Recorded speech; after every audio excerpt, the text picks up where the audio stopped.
প্রিয় দর্শক, সবাইকে আমন্ত্রণ জানাচ্ছি আরটিভির নিয়মিত স্বাস্থ্য বিষয়ক আয়োজন মেডিক্যাফে পাওয়ার্ড বাই নেভিয়ান। আপনাদের সাথে আছি আমি ডাক্তার অর্থি জুখরিফ। ছোট্ট একটি মুহূর্ত, একটি রক্তনালী সমস্যা, আর তাতেই বদলে যেতে পারে পুরো একটি জীবন। প্রিয় দর্শক, পরিসংখ্যান বলছে স্ট্রোক এমন একটি জটিলতা যেখানে সারা বিশ্বব্যাপী মৃত্যু এবং কার্যকরবিহীন জীবনযাপনের অন্যতম প্রধান রোগ হিসেবে এটিকে বিবেচনা করা হয়। এই যে একটি জটিলতা, তাতে করে প্রতি 4 জন ব্যক্তির মাঝে একজন ব্যক্তি রোগটিতে আক্রান্তের ঝুঁকিতে রয়েছে। তবে আপনি কি করে বুঝবেন আপনি রোগটিতে আক্রান্তের ঝুঁকিতে কিনা? কোন ধরনের উপসর্গের মাধ্যমে বিশেষজ্ঞ চিকিৎসকের কাছে যাবেন এবং কখন সতর্ক হবেন? আজ আমরা কথা বলবো এই প্রত্যেকটি বিষয় নিয়ে, এবং আলোচনা করবার জন্য স্টুডিওতে আমাদের সাথে উপস্থিত আছেন doctor Amina Khatun, medicine, diabetes, hormone এবং নিউরোমেডিসিন বিশেষজ্ঞ, সহকারী অধ্যাপক, community based medical college, Mymensingh. Ma'am, স্বাগত আমাদের আজকের আয়োজনে। ধন্যবাদ আজকে আমাকে এখানে গেস্ট হিসাবে আমন্ত্রণ করার জন্য। স্ট্রোক নিয়ে আলোচনা করব। শুরুতে একটু জানা জরুরি, স্ট্রোক আসলে কি ধরনের রোগ এবং কেমন ব্যক্তি এটিতে আক্রান্তের ঝুঁকিতে বাংলাদেশের প্রেক্ষাপটে? স্ট্রোক হচ্ছে মস্তিষ্কের রক্তনালীতে প্রবাহ যদি কোনো কারণে বন্ধ হয়ে যায় অথবা সেখানে রক্তনালীটা ফেটে যায়, সেটা আমাদের মস্তিষ্কের যে কোষগুলোকে ক্ষতি করে দেয়। তো সেটাকেই আমরা স্ট্রোক বলি মেডিকেল ভাষায়, কিন্তু এটাতে রোগীদের কিছু লক্ষণসমূহ প্রকাশ পাওয়া যায়। সাথে সাথে হয়তো এক সাইড প্যারালাইসিস হয়ে যাওয়া, কথা জড়িয়ে যাওয়া, দৃষ্টিশক্তিতে বিভ্রম আসা, অথবা রোগীর মাথা ঘুরতে থাকা, এই ধরনের সমস্যাগুলো রোগী বলতে থাকেন। এবং এটা তাৎক্ষণিক হয়ে থাকে, মিনিট, সেকেন্ডস, আওয়ার বা ঘন্টার মধ্যে বা একদিনের মধ্যে এটা পুরো প্রসেসটা হতে পারে। তো বাংলাদেশের পরিপ্রেক্ষিতে আমাদের সব কিছুই মানে কি কি কারণে স্ট্রোক হতে পারে এটা নিয়ে আমি একটু আলোচনা করতে চাই। আমরা জানবো, কিন্তু একটু জানতে চাই মানে স্ট্রোকটা আসলে কি কারণে হয়ে থাকে, আমাদের কোন জায়গায় রক্তনালীতে বা কোনো জায়গায় কোনো জটিলতার কারণে হয় কিনা? রক্তনালী বলতে আমাদের ব্রেনে যতগুলো রক্তনালী আছে, যাই হোক না কেন, ধমনীতেও হতে পারে, শিরাতেও হতে পারে। আমরা আজকে যে স্ট্রোক, তাৎক্ষণিক স্ট্রোকে ধমনীর রক্তনালীগুলো যে ব্লক হচ্ছে বা আটকে যাচ্ছে সেটা নিয়ে আলোচনা করব আমরা। এবং এই রক্তনালীটার সঞ্চালন যখনই বন্ধ হয়ে যাচ্ছে সেটাকে আমরা ইসকেমিক স্ট্রোক বলছি, আর ফেটে যাওয়াকে হিমোরেজিক স্ট্রোক বলছি। এবং রক্তনালী বলতে আমাদের হার্ট থেকে যেটা সার্কুলেশনে বের হয় সেটা ব্রেনে যাচ্ছে, সেখানে কোনো ব্লকেজ থাকতে পারছে, সেই জন্যই কিন্তু স্ট্রোকটা হচ্ছে। এবং অনেক লম্বা সময়ে ব্লকেজের কারণে এবং বিভিন্ন রকমের পারিপার্শ্বিক যে লাইফস্টাইল ফ্যাক্টর থাকে, তার হাই প্রেশার, তার ডায়াবেটিস, স্থূলতা, অনিয়ন্ত্রিত জীবনযাপনী, সবগুলোই কিন্তু এটার উপর ফ্যাক্টর কাজ করে। এটা একটা মাল্টিফ্যাক্টর, অনেক কিছু মিলিয়ে এই রোগের উপাদান তৈরি হয় শেষ পর্যন্ত। নিঃসন্দেহে, কিন্তু মানে আক্রান্তের ঝুঁকিতে কারা রয়েছে? এই যে এত জটিলতা হচ্ছে, আমি, আপনি বা যে কোনো ব্যক্তিকে আক্রান্ত হতে পারে? যে কোনো ব্যক্তি বলতে যাদের বয়স একটু বেশি, পুরুষ লোকেরা, তারপর হচ্ছে যার হার্টের সমস্যা থাকে, প্লাস যার অনিয়ন্ত্রিত ডায়াবেটিস আছে, অনিয়ন্ত্রিত রক্তচাপ রয়েছে, অথবা রক্তচাপের ওষুধ খাচ্ছেন কিন্তু হঠাৎ মনে হচ্ছে প্রেশার তো কন্ট্রোল আছে, ওষুধ বন্ধ করে দিই, ইরেগুলার ইনটেক আমরা যাকে বলি, যেটা সবচেয়ে কমনলি ওয়ার্ডে পেয়ে থাকি আমরা। তো ওনাদের জন্যই কিন্তু এই জটিলতাগুলো সবচেয়ে বেশি, তারা ঝুঁকিতে আছেন।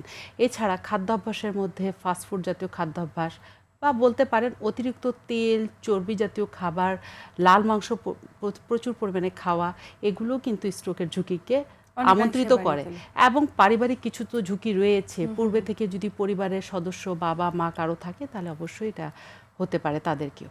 মানে পরিবারের কোনো একজন সদস্যের স্ট্রোক রয়েছে, রক্ত সম্পর্কে যে কোনো কেউ আক্রান্তের ঝুঁকিতে রয়েছে। ফার্স্ট ডিগ্রি ব্লাড রিলেটিভ আমরা যাদেরকে বলি, মানে বাবা মা, তাদের জন্য, তাদের সন্তানের জন্য, ছেলে মেয়ে, তাদেরকে এফেক্ট করতে পারে।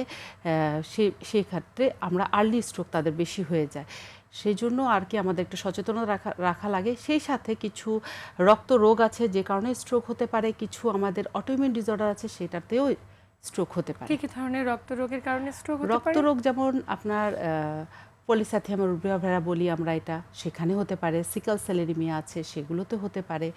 এছাড়া যদি পেশেন্টের অটোইমিউন ডিসঅর্ডার যেমন SLE বা সিস্টেমিক লুপাস এরিথ্রোমেটাস বলে থাকি আমরা, সেগুলোতে হতে পারে। এবং মানে বাংলাদেশের পরিপ্রেক্ষিতে মোস্টলি কমন যেটা আমরা সবসময় অ্যাড্রেস করি সেটা হচ্ছে ডায়াবেটিস, প্রেশার, অনিয়ন্ত্রিত থাকা, রক্তে চর্বির মাত্রাটা অত্যাধিক থাকা, এই সবগুলো স্ট্রোককে ইনভাইট করে নিয়ে আসে। মানে high cholesterol, high cholesterol, diabetes, উচ্চ রক্তচাপ, যারা ইমিউনো কম্প্রোমাইজ ব্যক্তি এবং বিভিন্ন ডিজিজ ক্যারি করছে, ডেফিনেটলি যাদের জীবনযাত্রাটা সুন্দর না, ভালো অনিয়ন্ত্রিত, মানে ব্যায়াম করছে না পর্যাপ্ত পরিমাণে, আমরা প্রত্যেকে কিন্তু সেটার মধ্যে পড়ি, কারণ হয়তো স্ট্রোকের ঝুঁকি এত প্রতিনিয়ত বাড়ছে। অবশ্যই। একটু জানতে চাই যে স্ট্রোক হয়েছে কিনা পরিবারের একজন সদস্যের, প্রত্যেকটি মানুষ সেটা কি করে বুঝবে? এটা কিন্তু একদম মানে মুহূর্তেই ধরা যাবে, এটা না যেটা ওয়েট করতে হবে, অপেক্ষা করতে হবে। দেখা যাবে যে রুগী হুট করে এক সাইড তার অবশ হলো, রাইট সাইড হ্যান্ড, ডান দিকের হাত অথবা ডান দিকের পা অটোমেটিকলি পড়ে গেল, ইমিডিয়েটলি ঘটনাটা ফ্র্যাকশন অফ সেকেন্ডের মধ্যে হয়ে যাবে জিনিসটা। অথবা দেখা যাচ্ছে কথা বলতে বলতে হুট করে তার কথাটা জড়িয়ে গেল এবং সে আর কথাটা স্পষ্টভাবে ফ্লুয়েন্টলি বলতে পারছে না, প্রসেস করতে পারছে না কথাগুলো। অথবা হুট করে চোখের সামনে ঝাপসা দেখছে এবং তার দুনিয়া সারাউন্ডিংস ঘুরছে, ইভেন চোখ বন্ধ করলেও দুনিয়া ঘুরছে। আমরা জিজ্ঞেস করি চোখ বন্ধ করলেও কি ঘুরছে? হ্যাঁ ঘুরছে। এটাও কিন্তু স্ট্রোকের একটা প্রকারভেদ। অনেকেই বলে যে আগে বেশ কয়েকবার স্ট্রোক করেছে এবং মাইল্ড স্ট্রোক ছিল। মাইল্ড স্ট্রোক যেটা বোঝা যায়নি, কি কারণে বোঝা যায় না? মানে অনেক ক্ষেত্রে কি স্ট্রোক উপসর্গবিহীন? হ্যাঁ, কিছু ক্ষেত্রে হতে পারে, যেটাকে আমরা TIA বলি বা ট্রানজিয়েন্ট ইসকেমিক অ্যাটাক বলি। TIA-তে হয় যে রুগীর মুহূর্তের মধ্যে হয়তো একটু অবশ লাগছে, একটু রেস্ট নিল, তারপর এটা ঠিক হয়ে গেল অটোমেটিকলি, রক্ত সঞ্চালন সামান্য সময়ের জন্য বন্ধ হয়েছে, তারপর সে রেস্ট নিচ্ছে, ব্লাড সুগারটা কন্ট্রোল করতেছে, ডায়াবেটিস কন্ট্রোল করতেছে, কিন্তু এটার লিশন কিন্তু থেকে যাবে, ছবিটাতে থেকে যাবে, কিন্তু আমরা বুঝতে পারবো যে হ্যাঁ তার একটা স্ট্রোক হয়েছিল। আচ্ছা, এটা কিন্তু থেকে যায়, সুন্দর একটা মানে স্পট পাওয়া যায় আমাদের সিটি স্ক্যান, MRI-তে বিশেষ করে খুব ডিফাইন তার একটা প্রিভিয়াস স্ট্রোক হয়েছে, সময়ের জন্য, কিছু সময়ের জন্য হয়েছে। একটি খুব গুরুত্বপূর্ণ প্রশ্ন আপনাকে করতে চাই, যেটা আমাদের সমাজে খুব বহুল প্রচলিত, নিশ্চয়ই আপনি এর সাথে সবচেয়ে বেশি ফেস করে থাকেন, যেহেতু আপনি এই বিষয়ে বিশেষজ্ঞ। স্ট্রোক হয়েছে কিন্তু সবাই ধরে নিচ্ছে হার্ট অ্যাটাক। হার্ট অ্যাটাকের সঙ্গে কেন স্ট্রোককে মিলিয়ে ফেলার প্রবণতা আমাদের মাঝে এত বেশি? আচ্ছা, স্ট্রোক শব্দটা অ্যাকচুয়ালি ব্রেনের জন্যই আমরা ডেডিকেটেড করে থাকি, কিন্তু রুগীকে বোঝানোর জন্য হার্ট অ্যাটাকও কিন্তু এক ধরনের স্ট্রোক, হার্ট স্ট্রোক বলেছে। আমি প্রথমে বলে নিয়েছিলাম যে রক্তনালীতে সঞ্চালন বন্ধ হচ্ছে, আপনার হার্টেও যদি রক্ত সঞ্চালন বন্ধ হচ্ছে, হার্ট অ্যাটাক হচ্ছে, সেটাই কিন্তু হার্টের স্ট্রোক হচ্ছে।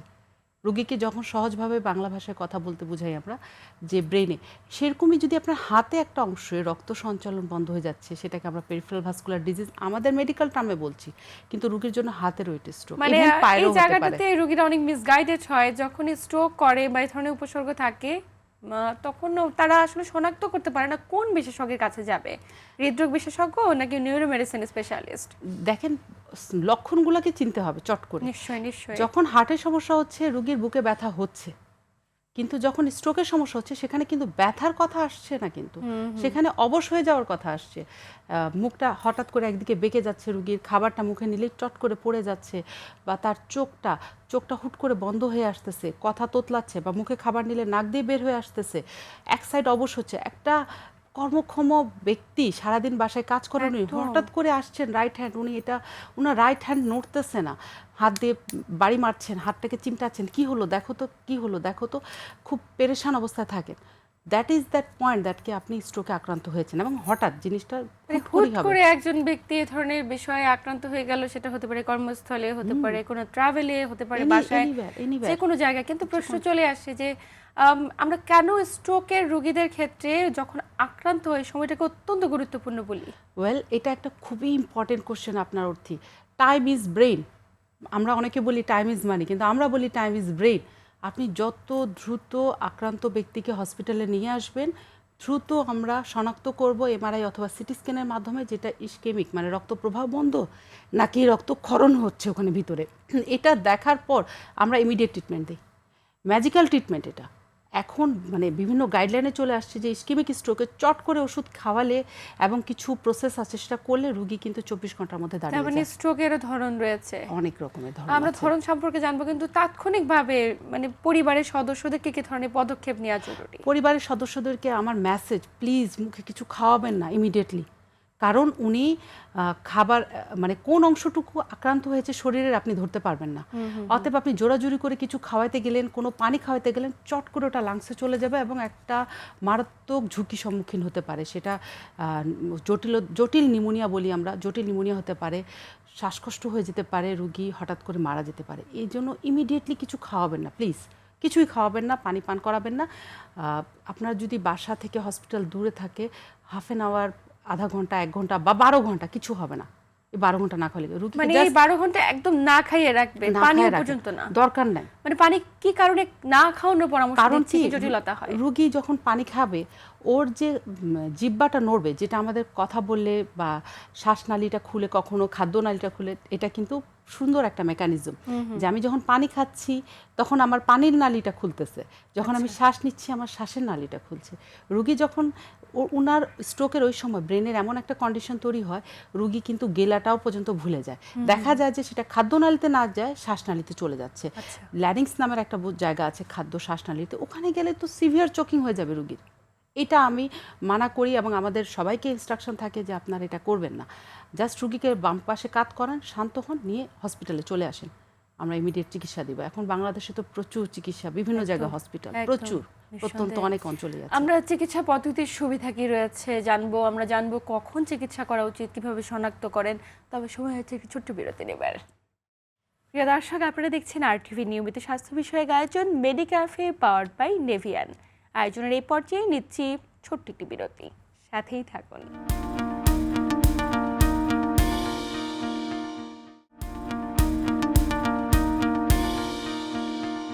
প্রিয় দর্শক, বিরতির পর আবারও সবাইকে স্বাগত জানাচ্ছি RTV নিয়মিত স্বাস্থ্য বিষয়ক আয়োজন মেডিক্যাফে পাওয়ার্ড বাই নেভিয়ান। আপনাদের সাথে আছি আমি ডাক্তার অর্থি জোখরিফ এবং আমার সাথে আছেন ডাক্তার আমিনা খাতুন। বিরতির পর আবারও স্বাগত আমাদের আজকের আয়োজনে। বিরতির আগে যেমনটি বলছিলাম যে একজন ব্যক্তি স্ট্রোকে আক্রান্ত হলো, তাৎক্ষণিকভাবে হাসপাতালে যাওয়াটা কি কারণে জরুরি, এবং আপনি বিশেষ কিছু বলেছিলেন যে একদমই যেন পানি খাওয়া থেকে বিরত থাকে যাতে করে শ্বাসনালীতে পানিটা চলে যেতে পারে। একটু জানতে চাই যে হাসপাতালে যখন গেল 12 ঘন্টা ডিলে হলে কোনো ঝুঁকি রয়েছে কিনা, বা অনেকে দেখা যায় রাতে স্ট্রোক করেছে পর্যবেক্ষণ করতে থাকে নিজের মতো করে, সকালে নিয়ে যায়, মানে এই বিষয়গুলোতে কোনো ক্ষতি হবার কোনো শঙ্কা রয়েছে কিনা, এবং আসলে আপনাদের কাছে গেলেই তাৎক্ষণিক ম্যানেজমেন্ট কি হতে পারে? আমাদের এখানে মেন টার্গেট থাকে রুগীর মস্তিষ্কের কোষগুলোকে বাঁচানো। যে কোষগুলোকে আমরা যত দ্রুত বাঁচাতে পারবো বিভিন্ন ওষুধের মাধ্যমে, রক্তনালী ব্লকগুলোটাকে খোলার মাধ্যমে, অথবা রক্তনালী ছিঁড়ে যাচ্ছে সেটাকে বিভিন্নভাবে সেটেল করার মাধ্যমে যাতে রক্তনালীর ক্ষরণটা আর না বাড়ে, সেটাই হচ্ছে আমাদের মেন টার্গেট। তো যত রক্তনালীর ক্ষরণ বন্ধ করতে পারবো, ব্রেনের প্রেশারটা আমি কমাইতে পারবো, রুগী তত তাড়াতাড়ি রিকভারি করবে। আমি প্রথমেই বলেছিলাম টাইম ইজ ব্রেন। আপনি যত ডিলে করবেন ব্রেনের নিউরনসগুলো মরতে থাকবে। নিউরনসগুলো মরলে এগুলা আবার নিউরোপ্লাস্টিসিটির মাধ্যমে কানেকশন হওয়াটা সময় সাপেক্ষ ব্যাপার, অনেক সময় সাপেক্ষ। মানে একটু প্রশ্ন থাকে যে আমরা যে সময় ক্ষেপণ করছি, এক একটা ব্রেইনের কোষ ড্যামেজ হয়ে যাচ্ছে এবং সেগুলো মরে যাচ্ছে। আপনি বলছিলেন একবার যেগুলো মরে যায় সেগুলোকে আর কখনো ফিরে পাওয়া সম্ভব? দেখেন, এটা অনেকগুলো ফ্যাক্টরের উপর ডিপেন্ড করে।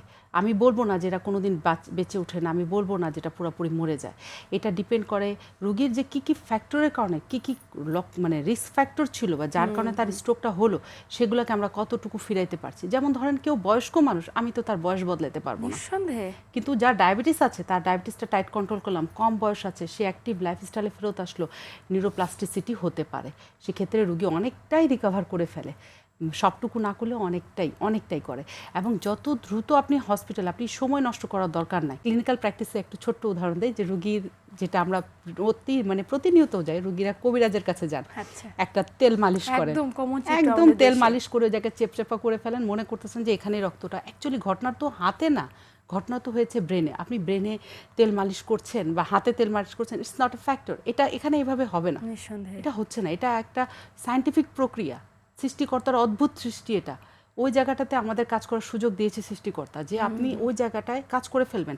রক্তনালী বন্ধ হচ্ছে, কিছু ওষুধ আছে খাওয়াচ্ছি, দ্রুত কাজ করছে। ইনজেকশনের মাধ্যমে কিছু ওষুধ আছে ওটা দিচ্ছি, 24 ঘন্টার মধ্যে রুগী, 48 ঘন্টার মধ্যে রুগী সম্পূর্ণ দাঁড়িয়ে হেঁটে হেঁটে বাসা যাচ্ছে। ম্যাজিক্যাল ট্রিটমেন্ট কিছু চলে আসছে বাজারে। মানে হাসপাতালে যাওয়ার পরে আপনারা শনাক্ত করেন নাকি চিকিৎসা পদ্ধতির ধরনগুলো আসলে কি? হসপিটালে যেই আমরা আগে রুগীকে রিসাসিটেশন করি, শব্দটা হচ্ছে তার খাদ্যনালী, তার শ্বাসনালী, তার রক্ত চলাচল, এগুলোকে আমরা আগে মনিটর করি। এআরওয়ে, এবিসি ম্যানেজমেন্ট বলে যেটাকে, তার নিউট্রিশন ম্যানেজমেন্ট করা। সাপোজ সে ডায়াবেটিসের রুগী আছে, আমি পূর্বে বলেছিলাম যে 12 ঘন্টা না খেয়ে থাকতে, সাপোজ তার ব্লাড সুগার লো হয়ে সে স্ট্রোক করেছে, সেক্ষেত্রে কিন্তু ব্যাপারটা পুরাটাই অন্য হয়ে যাবে। সেটা কিন্তু স্ট্রোকের পর্যায়ে পড়বে না, এটা একটু সময়ক্ষেপণের ব্যাপার। রুগী ডায়াবেটিসের রুগী কিনা। আদারওয়াইজ অন্যান্য যে কোনো কেসের ক্ষেত্রে আমরা একটু রুগীকে মনিটর করি। ইমিডিয়েটলি বেড সাইডে আমার কাছে কয়েকটা অস্ত্র থাকে, আমার স্টেথোস্কোপ থাকে, আমার ব্লাড প্রেশার মেশিন থাকে, আমার হ্যামার থাকে, আমার গ্লুকোমিটার থাকে। চটচট করে আমরা ইভ্যালুয়েশন করে ফেলি যে তার কী কী সমস্যা আছে ইমিডিয়েটলি, যেটা আমাদের হাতের কাছে এসে বাংলাদেশের পরিপ্রেক্ষিতে। অ্যান্ড ব্লাডকে কিছু সেন্ড করে দেওয়া হয় কিছু পরীক্ষার জন্য। ইমিডিয়েটলি বেড সাইডে ইসিজির অ্যাভেলেবিলিটি বেশিরভাগ মেডিকেল কলেজেই আমাদের আছে। তো সেগুলো চটচট করে আমরা করে ফেলি। করে ফেলার পর তারপর রুগীর সিটি স্ক্যান এমআরআই করতে ইমিডিয়েটলি কাউন্সিল করা হয় যে আপনি এটা করে আসেন, আমি ধরন দেখে ওষুধ শুরু করব। আচ্ছা, এটা বেশিক্ষণের ব্যাপার না, হাফ অ্যান আওয়ারের ব্যাপার থাকে। দেখে নিয়ে দেখবো যে রক্তক্ষরণ হয়েছে না বন্ধ হয়েছে। দ্যাটস ওয়াই তখনই আমরা ফেরত আসবো, এসেই রুগীর চিকিৎসা শুরু করে ফেলবো। ওটা একটু নিশ্চিত হওয়া জরুরি যেটা কোন ধরনের। যদিও কিছুটা লক্ষ্য থেকে বোঝা যায় এটা হিমোরেজিক আছে, কিছু ইতিহাস নিয়ে বোঝা যায়। ইতিহাসটা আমাদের কাছে অসম্ভব গুরুত্বপূর্ণ। যেমন আপনি প্রেশার ওষুধ খাচ্ছেন কিনা, লাস্ট কতদিন ধরে কি আপনি অফ করে দিয়েছিলেন, তখন দেখা যাবে ঠিক ঠিক ইতিহাসগুলো আমরা সুন্দর বের করে আনতে পারি।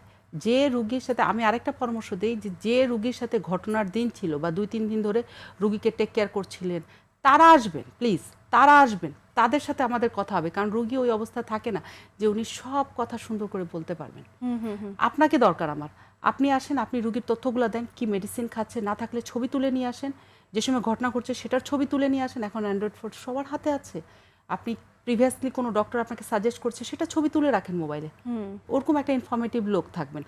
তো আমরা সাধারণত স্ট্রোক, আমরা ওল্ড এজের স্ট্রোককে নিয়েই বেশি এখন আলোচনায় আছি। আমরা একটু প্রশ্ন এই ক্ষেত্রে রাখতে চাই যে মানে এই স্ট্রোক হলো একটা সাইড তো প্যারালাইসিস হয়ে যায় বেশিরভাগ রোগীর, যে পাঁচটা স্ট্রোক হলো, কিন্তু স্ট্রোক পরবর্তী সময়ে দেখা যায় অনেকে প্রপারলি কেয়ার করছে না, মেডিসিন দিয়ে দেন এবং মেডিসিনগুলো খাচ্ছে, পরবর্তীতে যে রিহ্যাবিলিটেশনের একটা গুরুত্বপূর্ণ ভূমিকা রয়েছে, বিষয়টি নিয়ে সচেতন নয়। আপনি বিষয়টিকে কিভাবে ব্যাখ্যা করতে চান? আমি এই ব্যাপারে আমার একটা মেসেজ আমাদের পুরো জনগণকে, প্লিজ আমরা 3 জন মিলে চিকিৎসা করব।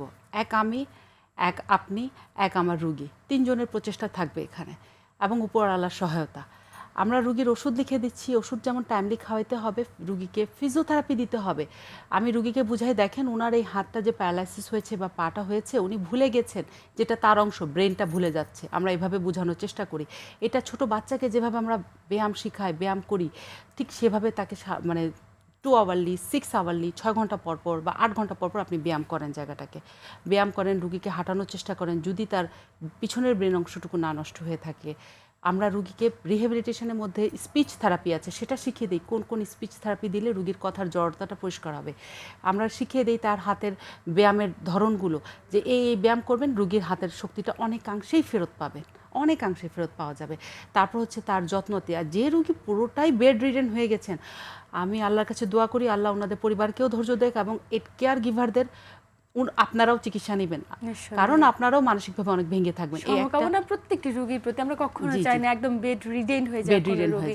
অনেকে দেখা যায় বেড রিডেন হয়ে গেছে এবং দীর্ঘদিন একই পজিশনে শুয়ে থাকার কারণে ঘা হয়ে যাচ্ছে। এই জায়গাগুলোতে আসলে সেলফ কেয়ার কিংবা তিনি যেহেতু নিজে যত্ন নিতে পারছেন না, সদস্যদের একটি গুরুত্বপূর্ণ ভূমিকা থাকে। জি, ডান কাত বাম কাত করা, এখন নিউমেটিক বেড চলে আসছে, সেটা ব্যবহার করা, প্লাস হচ্ছে ওই জায়গাটাতে একটু পাউডার দিয়ে রাখা, ঘাম না হয় যেন, রক্ত সঞ্চালন বাড়ানোটাই আমাদের পুরো শরীরের উদ্দেশ্য। এতটুকু জায়গায় যদি আমাদের কেয়ার গিভার, যে উনি যার রিলেটিভ, যে আসল বাবা মার হলে তো সন্তানই করবে বা ভাই বোনই করবেন, তো আপনারাই ওনার সবচেয়ে বড় সহায়। তা আপনি যে যত্নটা নিতে পারবেন, অবশ্যই বাইরে থেকে একটা সেবক সেবিকা নিয়োগ করলে সে কাজটা হবে না আমার এত সুন্দর। হতে পারে যারা ট্রেন্ড থাকে, অনেক ট্রেন্ড থাকে, তারা কিন্তু করে ফেলতে পারেন। তো ওইভাবে সুন্দর করে ওনাকে ম্যানেজ করে দেওয়া, প্রতিদিন একটা ছোট বাচ্চাকে আমরা যেভাবে দাঁত ব্রাশ করা থেকে শুরু করে টেক কেয়ার করি 2 বছরের বাচ্চাকে, ঠিক সেরকমভাবে উনি হয়ে যান। আমরা একদম শেষ প্রান্তে আছি। আমরা কখনোই চাই না কোনো পরিবারের সদস্য স্ট্রোকের মতো একটি ভয়াবহ রোগে আক্রান্ত হোক, যেখানে কর্মক্ষমতা হারিয়ে ফেলে একজন রোগী বা মৃত্যুশয্যায় হয়ে যায়। আপনি কি পরামর্শ দিতে চান আমাদের দর্শকদের?